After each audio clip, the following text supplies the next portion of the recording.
What's good, YouTube? It's your man Rage King back with another one. Yes, another upload to the channel. And before we get started, I ask if y'all please go down there and hit that like button, hit that sub button, hit that share button, and hit that bell for notifications if you're new.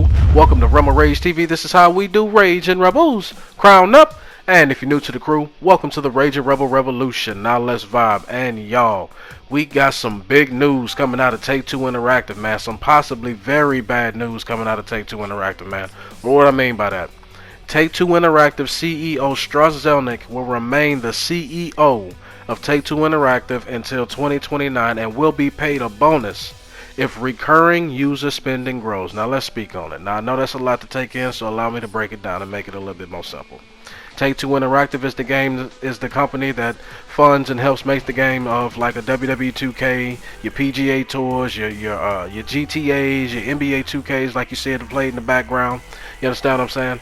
And the name Strauss Zelnick, he is the guy that's pretty much the guy that you got to answer to if you work at Take-Two. You understand what I'm saying? He pretty much has the say so, the final say so of what goes in the game, how the game should be made, you know, etc., etc.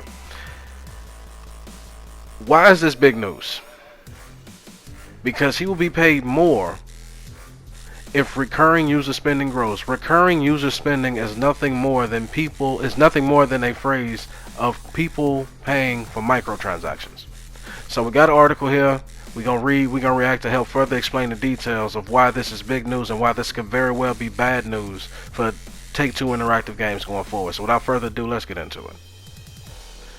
It's been recently confirmed that the Take-Two Interactive CEO Strauss Zelnick will remain the company's CEO for a longer tenure than anticipated. Plus, it's been recently confirmed that he will get bonuses depending on how much recurring user spending is made across its titles. Some of the things included in the rubric may include NFTs. This was made known by a recent report by Axios, which showcased the CEO's contract extension. However, there's a key difference between the current contract and the new one. This is where it gets interesting. That is that the CEO will have access to several performance incentives surrounding recurring user spending. This involves player purchases of add-on content, in-game items, and virtual currency. Let me read that again. This is that the CEO will have access to several performance incentives surrounding recurring user spending, or RCS. This involves player purchases of add-on content, in-game items, and virtual currency. Basically your DLCs, your boosts, basically anything that you got to spend money on inside the game, any microtransaction you got to spend on the game, he's going to get bonuses if he meets a certain quota of people buying more of the game after they've already bought it. Let's continue. However, it's also worth noting that this definition also can carry things such as NFTs. Zelnick's RCS goals and other incentives can net him millions of dollars of stock each year until 2029. This incentive isn't new according to the Axios report. It's just a tweak of the RCS goal that was implemented before that's been adjusted to benefit more from RCS growth in the near future. Basically, in layman's terms, more microtransactions coming in the game or coming in games that already have plenty of them. Let's continue. Axios also reported that this RCS growth has netted the executives several millions in bonuses. Last year, Strauss Zelnick and company president Karl Slatoff together made over $31 million in stock via performance incentives last year. 3.9 million of that was driven by hitting the firm's RCS targets.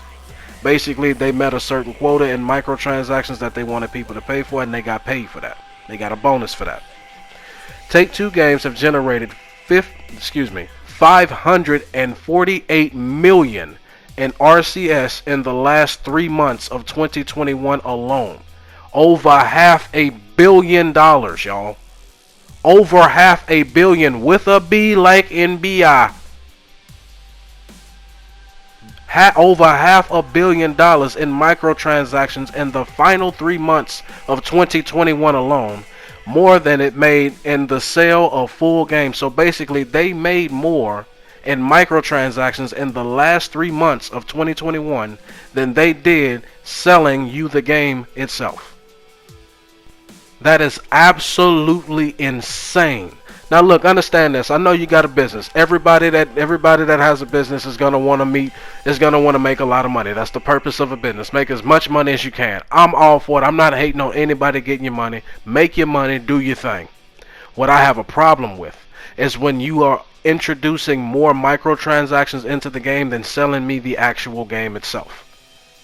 When I spend more money on microtransactions than I do for the game itself, that becomes a problem. In my opinion, that now becomes gambling.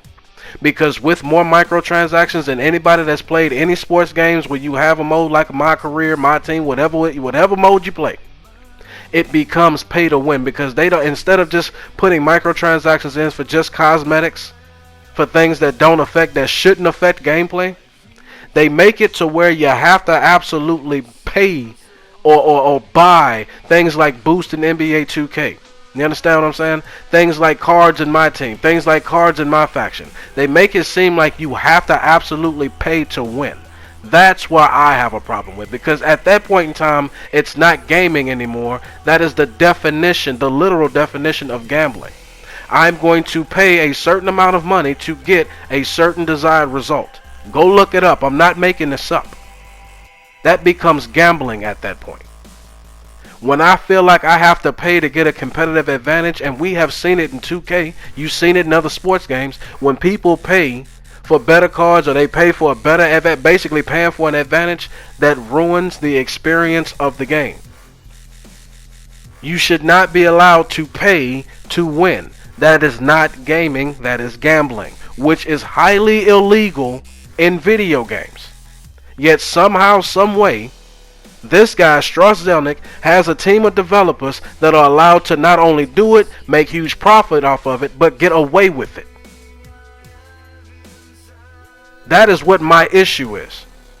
All the people talking about, oh, you sipping over a woman, but yet over $500 million in microtransactions alone tell me that y'all simp harder for an old white man that don't know you versus what y'all do, or just as hard as y'all do, for a woman shaking her ass on social media.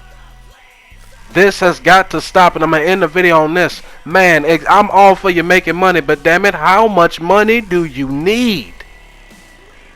Y'all going to introduce all this extra microtransactions, yet the game is going to continue to get worse going forward. Make it make sense. But that's just my opinion. Y'all let me know down in the comment section what y'all think about this news. As long as you remain respectful and logical, we can have a conversation. That's the end of my video. Hope y'all enjoy. It's been a pleasure making it for you, and I'll see y'all next time.